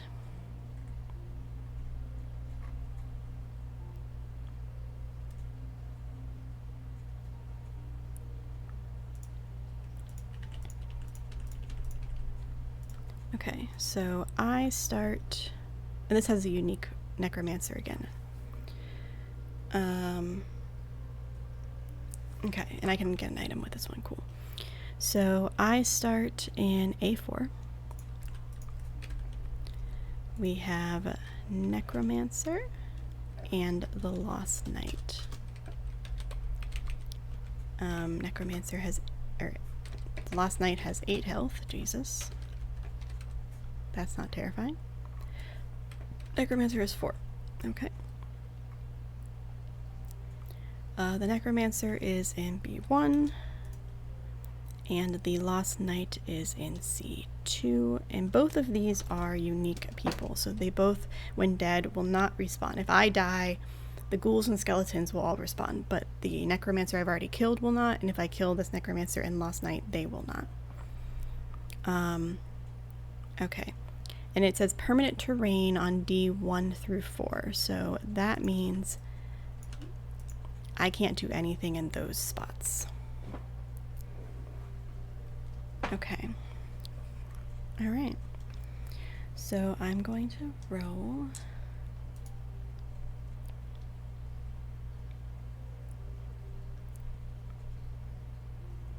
Lost Knight has 4 less health. They gain additional range of 2 spaces. If Necromancer deals harm, they recover 1 health. Okay, so I'm going to have the Necromancer be the clear die again. And then my dice. Okay, I rolled a 6 and a 5. Necromancer got a 2. Lost Knight got a 4.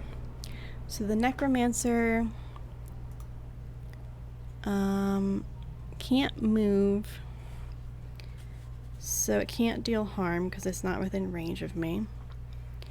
But the Lost Knight got a 4. It can move 2. So I'm going to have it move 2, harm 1, and block 1.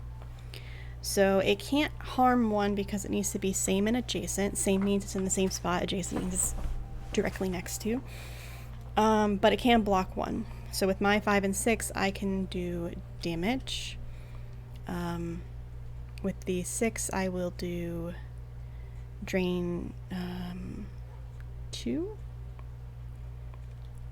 I won't heal any, but I will drain the knight. And it will drain for 1 instead. And then, oh, do I still have the map showing? I do. I bet.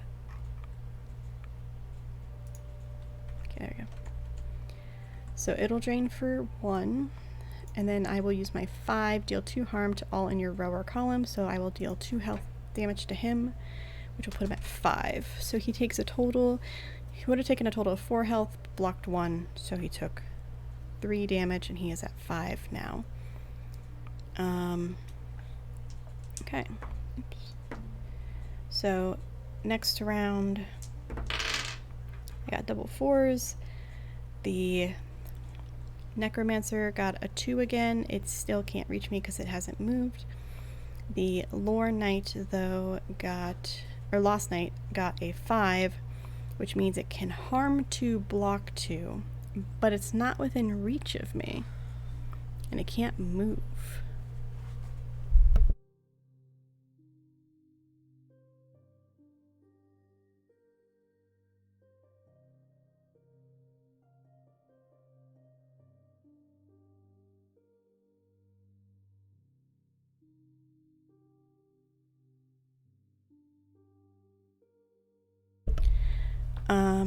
Alright, so then I got 2 4s. So with a 4, I can deal 2 harm to adjacent, which I don't have any adjacent to me. And I can do Siphon Drain of 1. Now, I can't do Drain twice. That is one of the rules. So I will deal Drain 1 to the Knight. And I guess block 2, but I'm not taking any damage, so. Okay. Oh no, okay. So the Necromancer. Oh no, this was not a good roll for me. The dice have turned against me. Okay, so the Necromancer still can't hurt me because it got a. Oh no, it can. Okay. The Necromancer got a 4. It can move 1.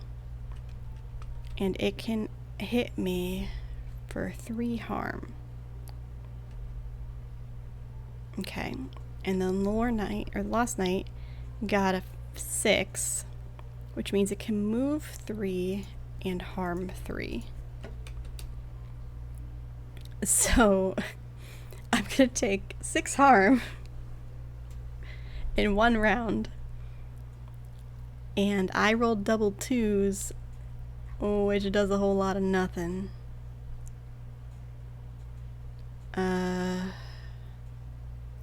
So I just take 6 harm. I think there's literally nothing I can do.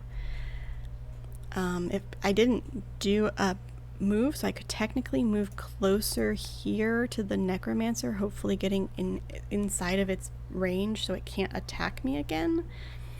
But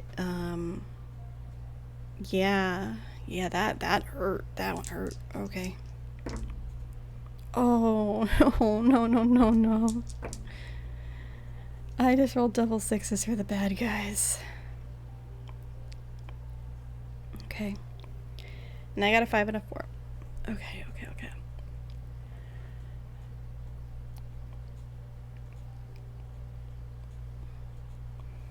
Alright, so the Necromancer got a 6. The Necromancer can summon a skeleton in any adjacent place. So we now have a skeleton. Great.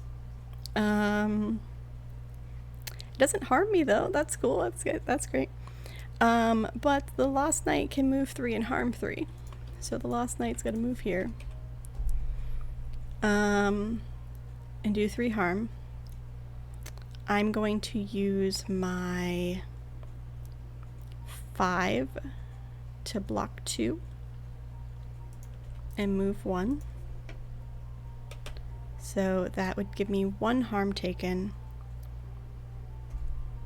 Actually, before I do that, I'm going to use my drain first and drain 1 from the Lost Knight for 1. And then I will move and block 2, so I won't take any damage. So this round I did not take any damage because I was dealt 3, drained 1 to negate 1 of those, and then blocked 2 and moved 1. Okay, so I'm adding a 3rd dice for this skeleton though, because skeletons be a bitch.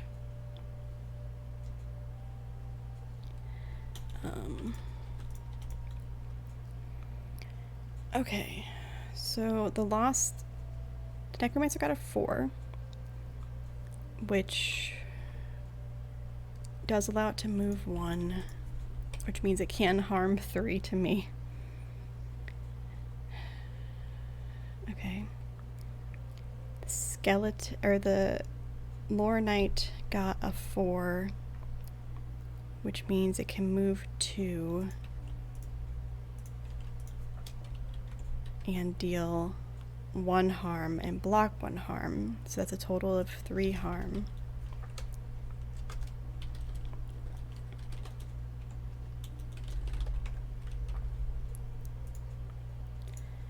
Alright, and the skeleton got a 5, which is move 1, harm 2.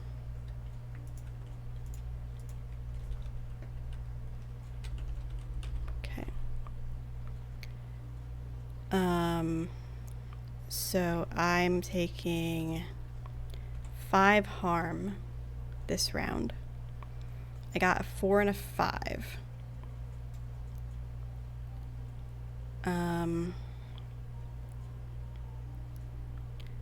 With the 5, I can block 2 of that 5, which will give me a 3 harm instead. And then with my 4, I can drain 1, which will still put me at 2 harm, which will kill me. Okay, I died. So it looks like the skeleton and the necromancer and the lost knight are a little too much for me to handle this run. And she vanishes and reappears at 1, fully healed, and with a new curse of -1 movement again.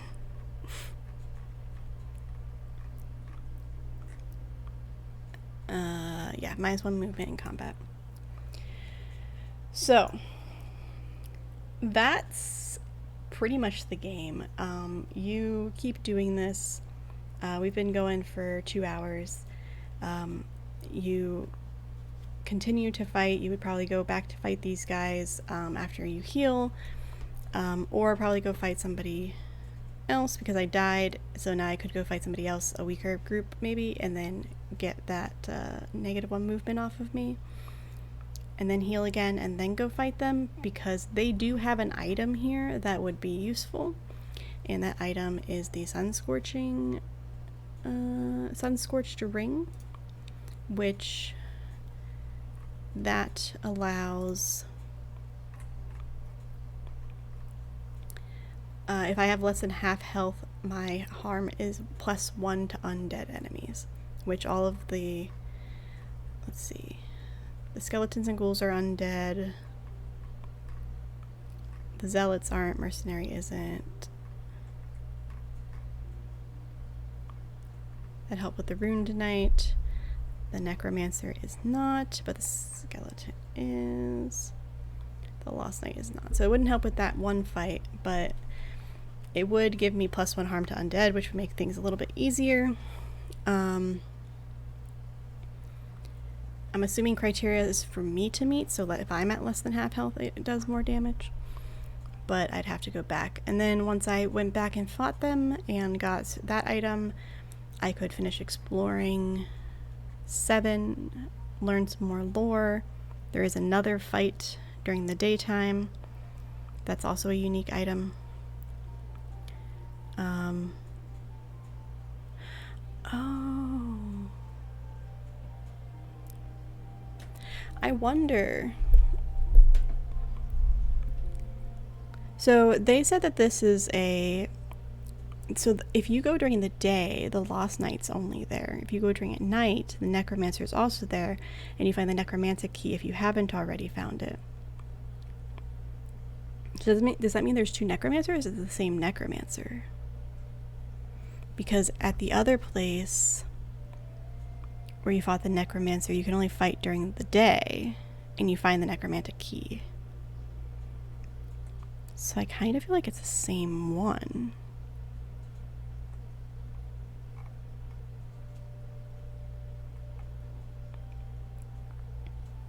I kind of feel like if I fight them either day or night, I already defeated the necromancer.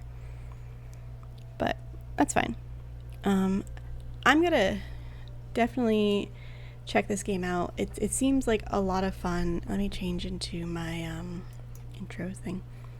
It seems like a lot of fun. It takes a little getting used to at first, but honestly and truly, like, it wasn't that hard. It's a lot of tactical thinking, and this is just one quest, and literally the whole point is to keep playing over and over and over again, so you die and you can keep trying, and get new things or try new stuff. So in this particular one, it actually does say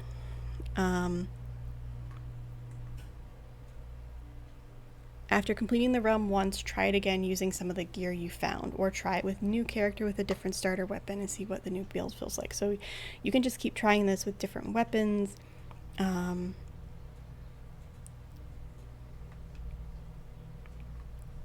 And I'm pretty sure, like, the realms are like unlimitless what you could do. So this is really fun, especially for like a one-person game. I think it would be interesting to play this with somebody else, which is what I was going to do. I was going to play with Ellen, but unfortunately Ellen wasn't available today.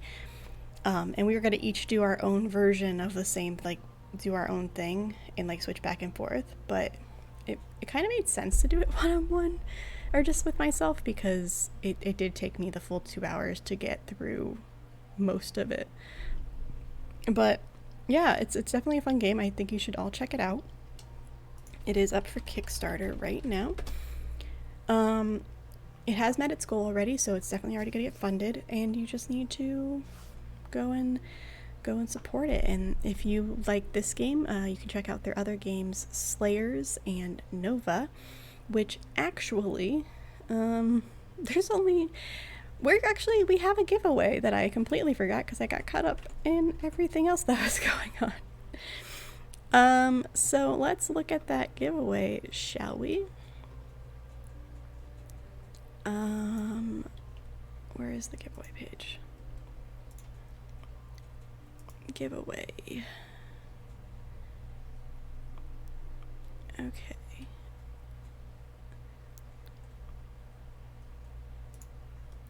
So if you enter, we're going to do 2 giveaways. First one is going to be for the game Slayers. If you enter, what do you mean?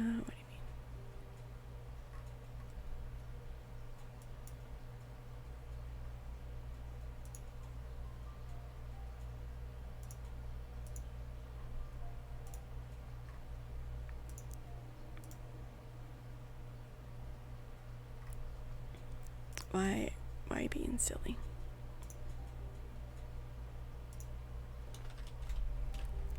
One second. Let's see if I can get this to work.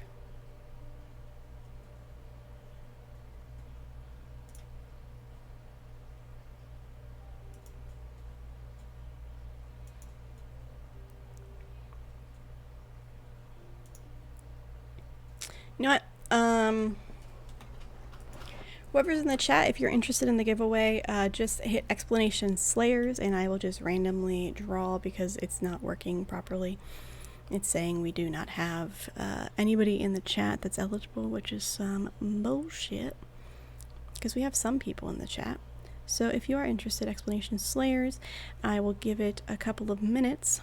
Until then, I can talk about other stuff.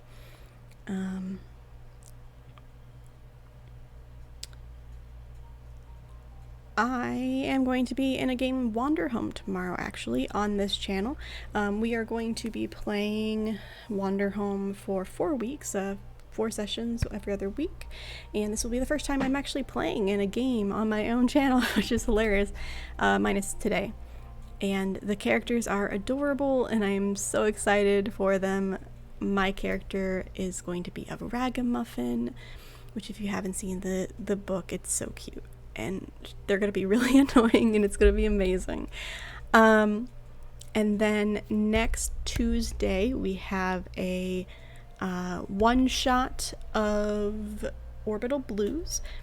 And the following Thursday, we have the second episode of Vaesen with Mary and Matt, Improv in D&D. I believe you're in that game too, right? I think you're in Orbital Blues and that one. You're in all the games.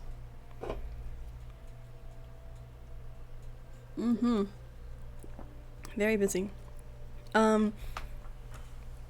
If you also want to find me on Friday, I'll be on 2000 Tales role-playing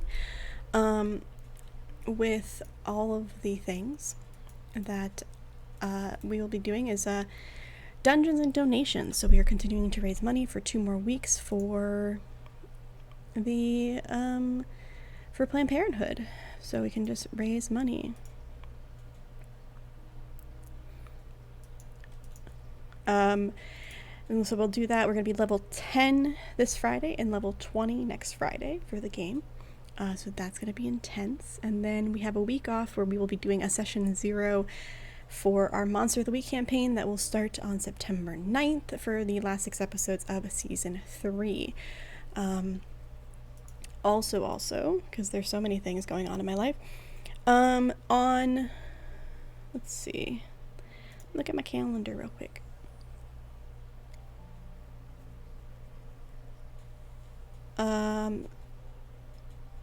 On Monday, you can find me on Garbolg Games. I will be playing at 4 p.m. Eastern, doing a City of Mist game. So that will be about 10 to 12 week series every Monday. And also on the 25th, I should probably give these in order so it's less confusing. Yeah, they're really nice. I'm really enjoying the game so far. We did the session 0 at least so far. Okay, so for context, so tomorrow, 7:30 p.m.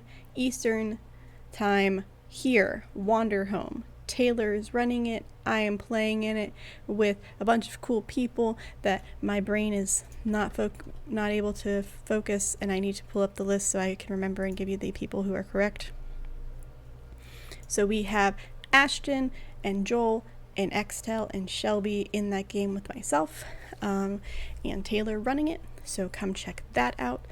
And then on Friday at 9 p.m. Eastern on 2000 Tales Role-Playing on YouTube, you can watch the Dungeons and Donations level 10 dungeon fight.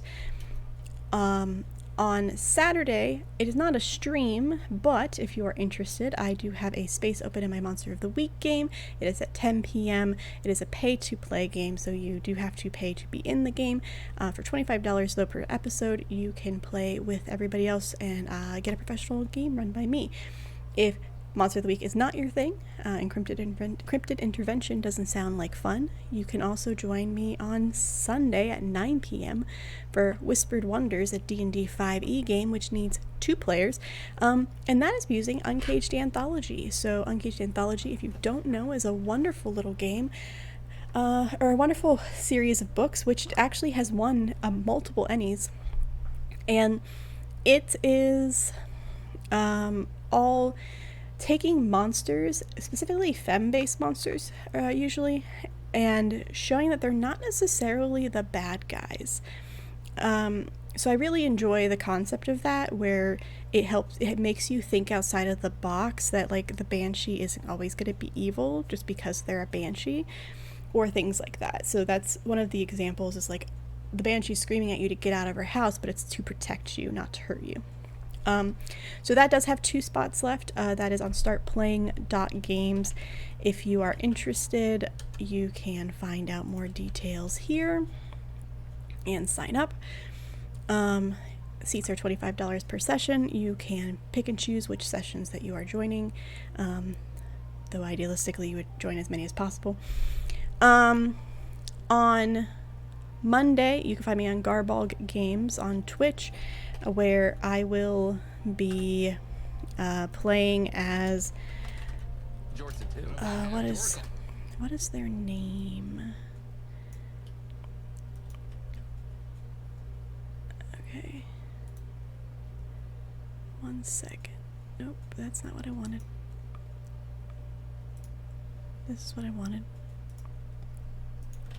Alright, so here's Garball Games. Our City of Miss Zero, Session 0 is up there. It looks like there is another game that is labeled City of Miss Session 0, but it is the one with the purple background, so check that one out if you want to see Session 0. And that is with me, I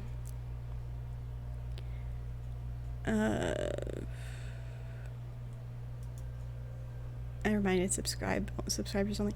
But that game is with me, Kawaifu, Sin, Mitch, and who's the last person? Nye from $2 Creature Feature. So that will be at 4 p.m.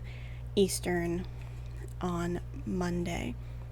And then if on Tuesday, you can come back here for Chaotic Wonderful's Orbital Blues, run by Benjamin, or TT Benjamin on Twitter. And we will have Irving, who we've seen multiple times on the show. We will have Leland, who is a new person on the show, but I have played with them on Weave the Tail before multiple times and DM'd for them, and they're an amazing human.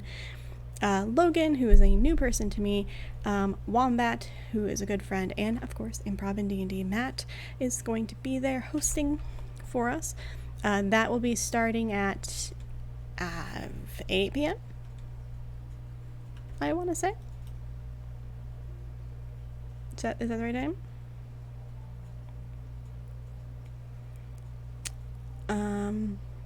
We'll confirm.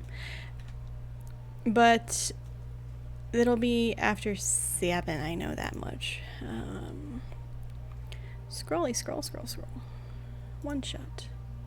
Schedule.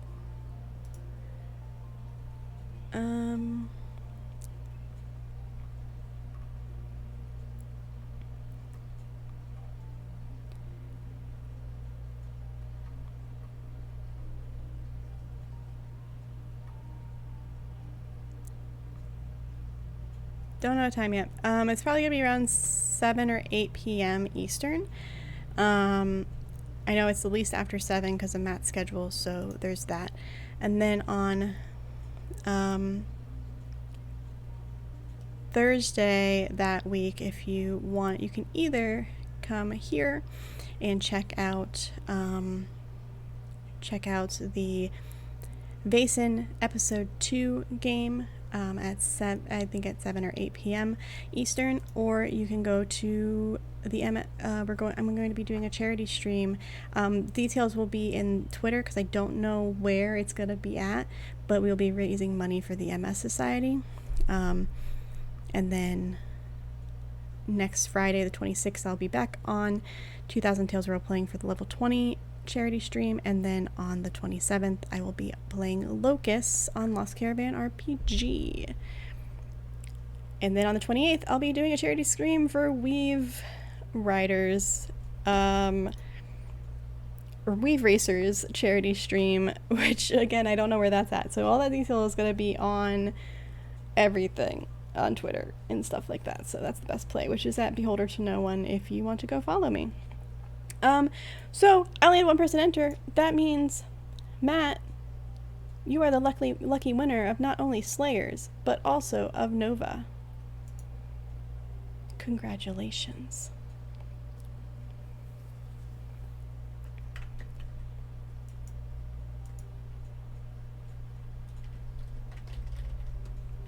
Thank you for keeping me company, because it is so much easier to do this game or play and do this when I have people to talk to. So Slayers, for those that don't know, is a city award-winning RPG of monster hunting.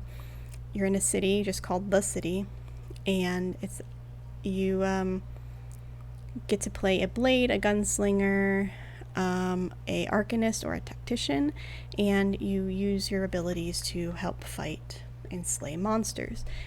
And then the other game that they have, Nova, is a newer one to me, but it is about piloting mechs. It's a rules light RPG in the world where the sun exploded and humanity struggles to hold on to what little light they have left. You will have pilot exosuits called Sparks, exploring the dark ruins of old Earth, searching for the technology and knowledge that may just bring a new dawn. So a lot more darker it looks like, and they're both pretty simple mechanics, it seems. So definitely something to check out. And yeah, right, exosuits are cool, and the pictures are awesome, like honestly, if you look at the pictures. But I will send you those 2 links, and I think that's it. So I'm not gonna go and bother not attacking, raiding. That's the word. I'm not gonna raid anybody just because we only have 2 people watching right this second. So go raid somebody, go watch somebody else's stuff and give them some love tonight, and just keep being awesome. And Matt, thank you, because you're amazing. And also, my kid loves your stuff, by the way. They are obsessed with watching your show and playing. They were really excited when they told me that they got to play with you. So thanks for being awesome to my teenager too. Well, they're not a teen anymore. They're 20. That's weird. But yes, keep being awesome, everybody. We'll see you next time. Have a good night.